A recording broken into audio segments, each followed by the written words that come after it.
কমলার সঙ্গে আবার টিভি বিতর্কে রাজি নন ট্রাম্প। আগামী 5ই নভেম্বর মার্কিন প্রেসিডেন্ট নির্বাচন।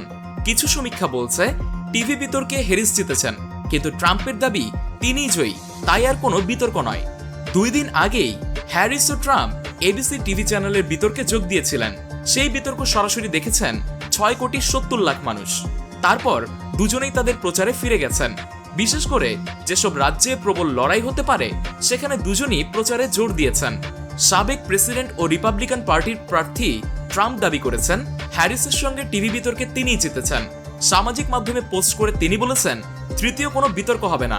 ট্রাম্প প্রথমে বাইডেনের সঙ্গে টিভি বিতর্কে অংশ নেন, তখন বাইডেনই প্রেসিডেন্ট পদে ডেমোক্রেট প্রার্থী ছিলেন।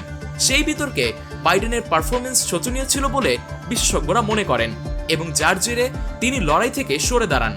তারপর এখন ডেমোক্রেট প্রার্থী হয়েছেন কমলা হ্যারিস। তার সঙ্গে একবারই মুখোমুখি বিতর্কে নেমেছেন ট্রাম্প। ট্রাম্প দাবি করেছেন সমীক্ষার ফলাফল অনুযায়ী কমরেড কমলা হ্যারিসের বিরুদ্ধে আমি বিতর্কে জিতেছি। অবশ্য বেশ কিছু সমীক্ষার মত হলো বিতর্কে হ্যারিসই জয়ী হয়েছেন। ট্রাম্প বলেছেন ভাইস প্রেসিডেন্ট বরং তার কাজে মনোযোগ দিন।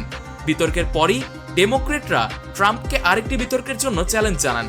ট্রাম্প বলেছেন লড়াইয়ে হেরে যাওয়ার পর প্রথম কথাটা পরাজিত মানুষ বলেন আমি আবার লড়তে চাই।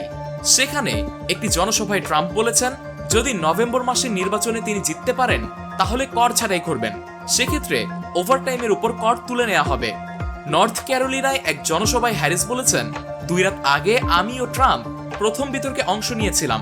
আমি মনে করি ভোটারদের জন্য আরেকটি বিতর্কে আমরা দায়বদ্ধ।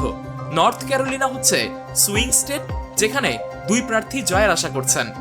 রয়টার্স IPSOS সমীক্ষা অনুসারে 53% মানুষ বলেছেন তারা মনে করেন বিতর্কে হ্যারিস জিতেছেন, 24% মানুষ মনে করেন ট্রাম্প জিতেছেন।